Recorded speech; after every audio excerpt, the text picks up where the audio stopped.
Sa unang bungad ng pagsikat ng Haring Araw, habang nagsisimula pa lamang ang maraming tao sa kanilang araw, si Tatay Freddy Santos ay nakapaghanda na para sa isa na namang pag-iikot sa lansangan.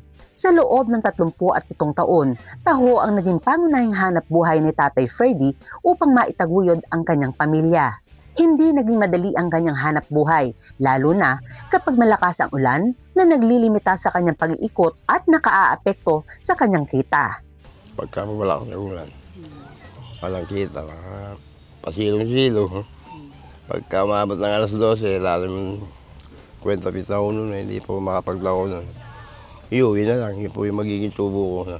Sa kabila nito, hindi naging dahilan ang mga pagsubok upang tuluyang bitawan ni Tatay Freddy ang kanyang hanap buhay. Sa halip, ipinagpatuloy niya ang araw-araw na paglalako, dala ang hangaring matustusan ang pangangailangan ng kanyang pamilya.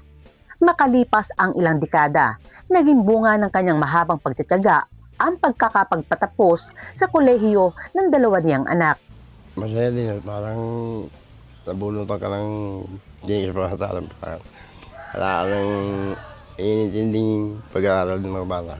Para kay Tatay Freddy, higit pa sa pagkita ng pera ang kanyang 37 taong pagtitinda ng taho dahil naging bahagi ito ng pag-abot sa pangarap ng kanyang pamilya.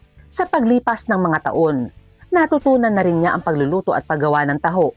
Kaya nakikita niyang maaari rin itong maging puhunan para sa sariling negosyo kung magkakaroon ng sapat na kapital. Sa kabila ng mahabang panahon na ginugol niya sa lansangan, nananatili ang kanyang hangaring mapalago pa ang kanyang natutunan sa paggawa ng taho. Kaya kung meron din po puno, pwede mo magsarili. Ito po, ako po si Ferdito Santos na 37 years po akong nagtindang taho. Dahil nakitagod ko po yung mga pamilya ko sa pag-aaral po ng pagtataho.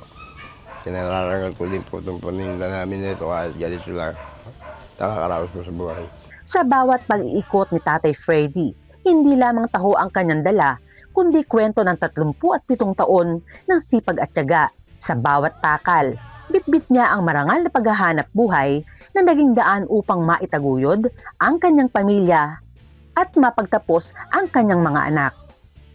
Kasama si Jeremy Ramos at Smalsi Petron III, Elson Vallo, para sa Balitang Unang Sigaw.